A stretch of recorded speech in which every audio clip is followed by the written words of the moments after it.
اخويا بالعودي غادي نقول لك واحد الحاجه، زعما كاين شي حوايج اللي صراحه.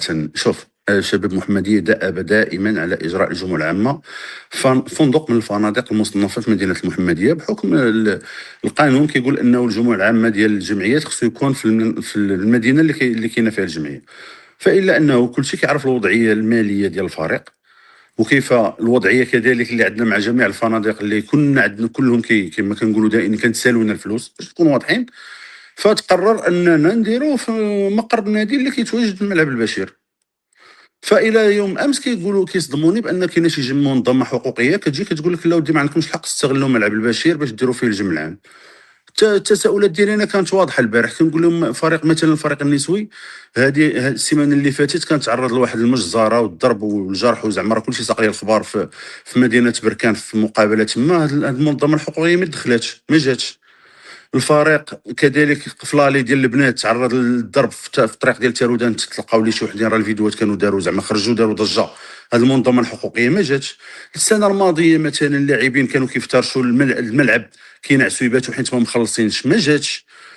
دابا باقيين كنضاربوا غير على واحد المنحه ديال ماشي كنضاربوا مي كنتوسلوا باش انها توصل واحد المنحه ديال 150 مليون باش نعطيو لهاد الاطور اللي باقيين ما مخلصينش. كاين اللي عامين، كاين اللي 3 سنين، وهاد اللاعبين اللي مني بدات البطوله ما مخلصينش. وهادشي علاش غنرجع للسي طلال اللي قال الحمد لله كون كانت غير واحد شويه كنا غنقدروا نطلعوا. فما ما جاتش هاد الجمعيه الحقوقيه، هاد المنظمه الحقوقيه بان لها غير دابا، ولا حتى هي مدفوعه بحال هاد الناس اللي قدروا اليوم.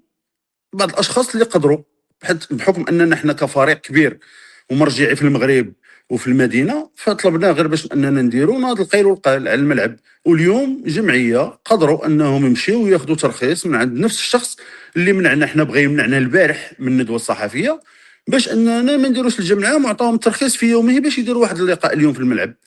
فما عرفتش، كما قلت نفس التساؤل ان فرق برانيه كيجيو يستغلوا الملعب ديال البشير. شباب محمديه ما عندهاش الحق في ملعب البشير الا لاجراء المقابلات الرسميه، يعني ما نقدروش ندربوا فيه. فرق اخرى كيجيو يدربوا فيه، كيجيو يلعبوا فيه لي ماتش اميكو. بون هذا الاخوان زعما هادشي يحزوا في النفس. وكما كنقول لك راه ماشي غير الاكراهات الماديه اللي كيواجه هذا المكتب برئاسه السي اسامه النصيري والاخوان اللي معاه، كاين بزاف ديال الارهاصات. مي كنقول لك حنا غاديين ستيب باي ستيب غنشوفوا الجمع العام شنو هي المخرجات ديالو. الناس اللي عندنا حنا كما كنقول لك الحمد لله الحمد لله، وكما كنقولها وكنعاود نقولها ان ربي وسيدنا كيبغي هذه المدينه بالتعيين ديال السيد العامل على عماله المحمديه اللي الحمد لله لقينا معها الفرج، وحتى المدينه بدات كترجع اللي كما كيقولوا كيعرفوا الناس مدينه الزهور بدات كترجع شويه لذاك الرونق ديالها والجماليه ديالها، ومجموعه ديال الاصلاحات اللي دارت.